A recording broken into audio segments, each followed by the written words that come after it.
Muchísimas gracias. Sepan disculpar que tengo ganas de hablar desde el corazón, con emoción. Veo el esfuerzo que han hecho en organizar este congreso, este encuentro, mejor dicho. Veo la respuesta y veo mucha gente joven. Y quiero empezar hablando de los jóvenes, repitiendo unas palabras que alguna vez me dijo un maestro y que me grabaron, porque quedaron grabadas en mi corazón. Me dijo en un momento que la mejor inversión que podía hacer era el conocimiento. Y ese es el regalo más importante que puede buscar un abogado joven. Les digo también que les hablo con emoción porque este encuentro no comienza tratando temas que están muy en boga, como el recurso del tersalto, las cargas probatorias dinámicas, los cúmulos limpios de Groenlandia, no. Empezamos con el concepto de debido proceso. Y justamente, después de escuchar atentamente a la mañana al doctor Alberto Alvarado Belloso, de escuchar las brillantes exposiciones de los doctores Sini y la doctora Farías, tenemos un pantallazo general y acabado de lo que es el debido proceso. En lo que a mí respecta, comenzamos ahora a tomar todos esos conceptos y a relacionarlos con diferentes figuras. Fíjense que en nuestra opinión el gran desafío del derecho procesal de estos tiempos no es otro que buscar el proceso según Constitución, toparnos con el debido proceso. El debido proceso es un pilar fundamental del Estado de Derecho. El Estado de Derecho, amigos, no es otra cosa que aquel donde el poder se subordina a la ley y no al revés. Y justamente, si bajamos al plano de la realidad de los distintos países de Latinoamérica, como bien señalaba hoy a la mañana el doctor Alvarado Belloso, no estamos conformes con lo que nos brinda el Poder Judicial, no estamos conformes con lo que nos da la justicia. Y justamente por esa razón empiezan a sonar voces y a aparecer soluciones, y soluciones con comillas. Y justamente, como la justicia demora más de lo deseado, aparecen propuestas donde se privilegia la severidad por encima de otros derechos, de garantías constitucionales y del derecho de defensa de todo. Y en aras de esto es que aparece un poco el tema del cual yo me voy a ocupar, que son las medidas cautelares materiales en el marco del debido proceso. Fíjense que hace un tiempo están apareciendo nuevos enfoques en lo que respecta a la protección cautelar. Europa, con distintas legislaciones de algunos de sus países, hace un tiempo que nos viene marcando el camino, separando lo que es la justicia provisional de lo que es la justicia definitiva, intentando mitigar los efectos dañinos que tiene para el litigante esperar el momento en el cual se dicte la sentencia definitiva. Por eso mismo quiero hacer un muy breve repaso de la evolución, empezando por las medidas cautelares hasta las últimas medidas que se van proponiendo en aras de mejorar el sistema. Y después veremos, cada uno sacará su conclusión personal si es una solución sistémica o no. Fíjense que históricamente, a fin de asegurar el cumplimiento de una sentencia que en el futuro se va a dictar, se recurría a las medidas cautelares de carácter conservativo, que son el embargo de inhibición. Con el transcurso del tiempo, se fue creando primero doctrinariamente, después jurisprudencialmente y en qué país, en último lugar, se trató legislativamente, lo que son las medidas de prohibición de innovar y la medida innovativa. Ello empieza como una evolución del poder cautelar de los jueces. Justamente aquí hay que detenerse porque hay una evolución, y muchos dicen que esa evolución es la evolución del poder cautelar. Pero prestemos atención que en realidad vamos a empezar a hablar de otra cosa, para no confundirnos. Entonces ya en un momento determinado, por la demora que nos traía la justicia, se buscó adelantar la ejecución de la sentencia aún no dictada. Bien, en ese momento en el cual se empiezan a presentar nada más y nada menos que las denominadas medidas cautelares materiales, donde aparecen rutilantemente las llamadas tutelas anticipadas o anticipatorias. Realmente no hay un consenso en cuanto a la denominación de las mismas y todo es bastante caótico también en cuanto a los presupuestos de admisibilidad. Por eso aprovecho la oportunidad que estamos ante magistrados y realmente operadores del sistema para que prestemos atención a este detalle. Justamente la gran diferencia que hay entre la medida cautelar propiamente dicha y las medidas provisionales es que los requisitos no van a ser los mismos, porque como les voy a demostrar, vamos a estar contemplando dos situaciones completamente distintas. Justamente para obtener una medida provisional, lo que importa es que haya una fuerte probabilidad del derecho invocado y ya no una mera verosimilitud del derecho. Y a su vez que aparezca una extrema urgencia en sufrir un daño inminente. Como nos damos cuenta, estamos ya en el mundo de situaciones excepcionales. No podemos generalizar esto alegremente.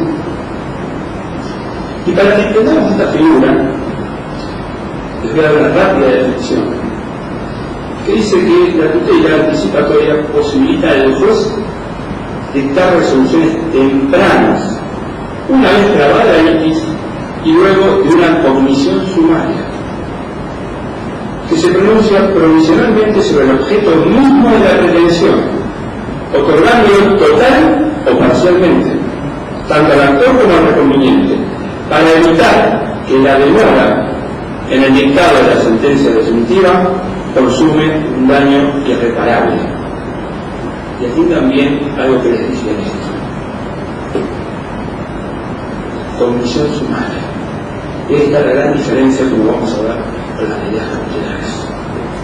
Pero en esta evolución siguió girando el carrusel y aparece finalmente una última propuesta, denominada por su autor, su impulsor, medidas autosatisfactivas. Autosatisfactivas. Disculpen, pero me parece que suena espantoso. Pero justamente el mismo autor, siguiendo la tesitura, estas medidas en las que unos minutos les voy a explicar en qué consisten. No solo un reciente artículo que apareció en Argentina del juez que cuida, que previene. Y ahí me habla de lo que denomina el juez profiláctico. Para no llegar a la anterior, por lo menos, creo que es consecuente con su forma de adjetivar las figuras procesales de su justicia.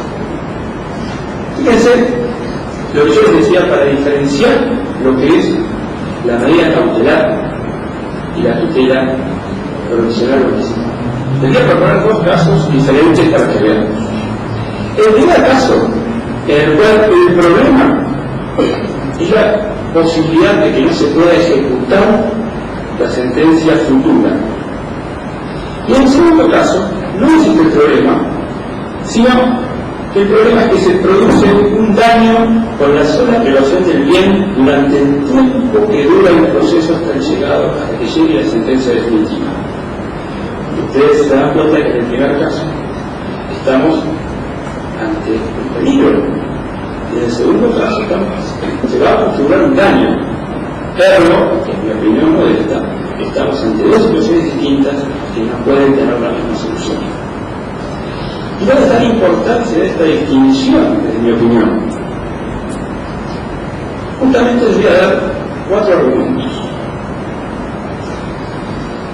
El primero es el diverso origen, en cuanto a que la medida cautelar, generalmente los ordenamientos la ordenan, de manera general. Ahora, las medidas provisionales, en algunos ordenamientos se contemplan de manera general, pero básicamente se contemplan para casos específicos. El segundo fundamento importante de esto es que los presupuestos, tanto para su Estado, son diferentes. Justamente coinciden en la contracautela, pero no en los demás requisitos o presupuestos de admisibilidad, porque son situaciones distintas. Como les decía, en las medidas cautelares se requiere verosimilitud del derecho y peligro a la demora. En cambio, en las medidas anticipatorias hace falta que se configure fuerte probabilidad del derecho y un daño inminente e irreparable por lo general. La tercera cuestión, y esto es de la mayor importancia también, y no lo tienen en cuenta muchos autores porque confunden las figuras de las que estoy hablando, es que la medida cautelar necesariamente se va a dictar como regla inaudita aparte. Las medidas provisionales necesariamente, en mi postura, se deben dictar previa bilateralización del pedido. Justamente, las medidas cautelares se dictan en la mitad parte para que no se frustre su cumplimiento. Fundamento que no se da de ninguna manera en lo que se trata en cuanto a las medidas provisionales. En ningún caso, si hay un peligro de riesgo de que no se pueda cumplir, se puede hacer esto con una medida cautelar.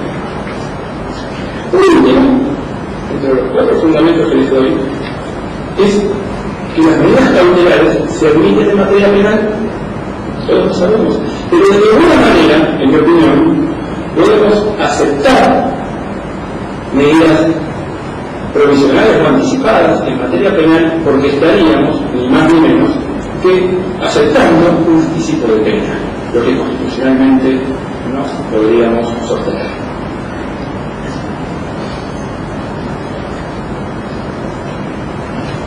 Ahora bien, en esta evolución les había que terminábamos con las denominadas medidas autosatisfactivas. Justamente estamos hablando de otra cosa, porque tanto las medidas cautelares como las medidas provisionales son accesorios de un proceso. En las medidas autosatisfactivas, amigos, no hay ningún proceso del cual sean accesorios, sino que su dictado directamente consume la misma.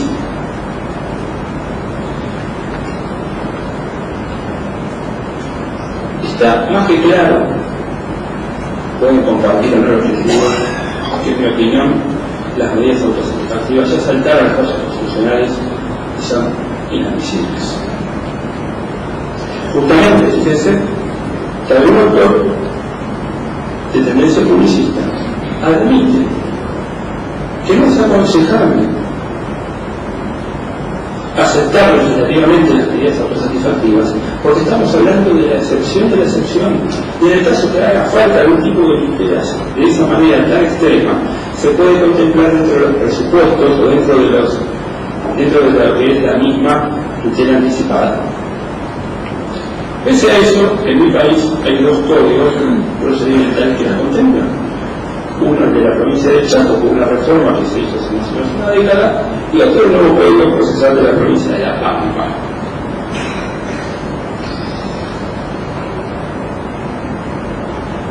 Planteado ya el tema general, rápidamente les voy a comentar cuáles son los presupuestos de procedencia de este tipo de medidas provisionales.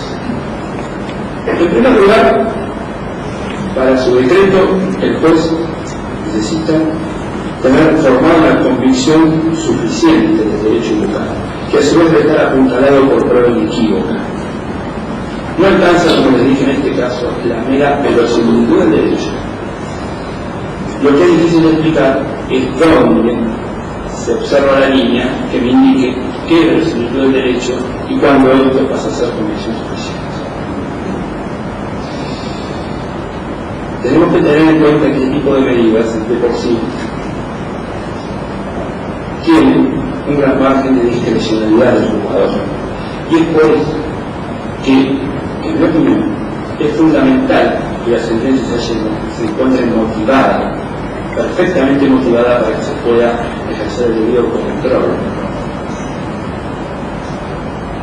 Justamente, control para que esa discrecionalidad no se transforme en arbitrariedad. En segundo lugar, como segundo presupuesto también necesario para que se ordenen estas medidas, se debe dar un caso de extrema urgencia, a tal punto que si la medida no se efectiviza, se causaría un daño irreparable al peticionante. El artículo 273 del Código Procesal de Brasil se refiere también al temor fundado de daño, irreparable o de difícil reparación, pero lo trata con una condición alternativa de otra. También alcanza para decretar en Brasil la medida que exista abuso del derecho de defensa o manifiesto propósito dilatorio del demandado. Basta con una u otra alternativa, pero esta es la solución que viene del pueblo de Brasil, que no han seguido otros pueblos. En tercer lugar, el presupuesto de contracautela es suficiente, que como todos sabemos, la contracautela no es un presupuesto para ordenar una medida, sino para su trabajo. Y por más que he leído ciertos autores que decían que la contracautela no era necesaria en algunos casos para este tipo de medidas, para mí no solo se debe exigir una contracautela, sino, voy más allá, en este caso de medidas excepcionales, la responsabilidad para el que la pide por abuso debería ser de tipo objetivo y no subjetivo. Por último, es necesario, como requisito sine qua non para que se ordenen, que la anticipación de la tutela no genere de por sí efectos irreparables en la sentencia definitiva, no sea cosa que le demos algo urgentemente una parte para la posterioridad transversal. En definitiva, amigos, para decretar este tipo de medidas anticipatorias, la autoridad debe considerar que frente a la mayor intensidad de la tutela solicitada, debe exigir mayor rigor y profundización en sus extremos de procedencia.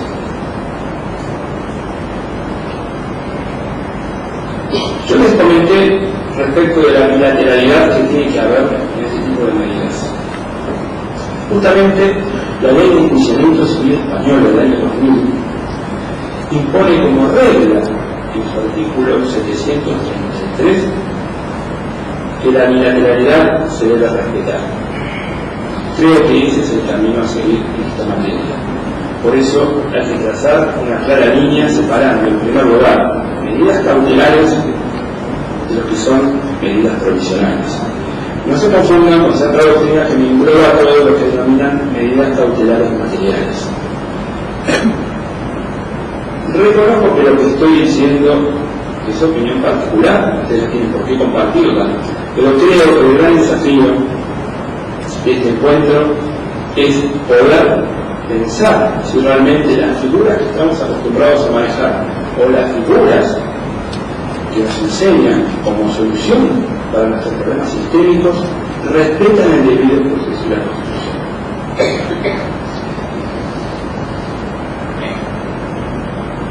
Por último, dado que sus efectos son provisionales, la regla de esta medida debe ser que la anticipación realmente tiene que ser parcial, no total. Creo que estoy en el tiempo, ¿no? Muchas gracias. Concluyo, amigos, con algunos interrogantes. Si la justicia de Latinoamérica no ofrece respuestas suficientes a la sociedad de estos días por razones históricas, tal como muy claramente expuso el doctor Alvarado Villot esta mañana y con quien coincido plenamente, podemos esperar que la solución le aporten remedios procesales,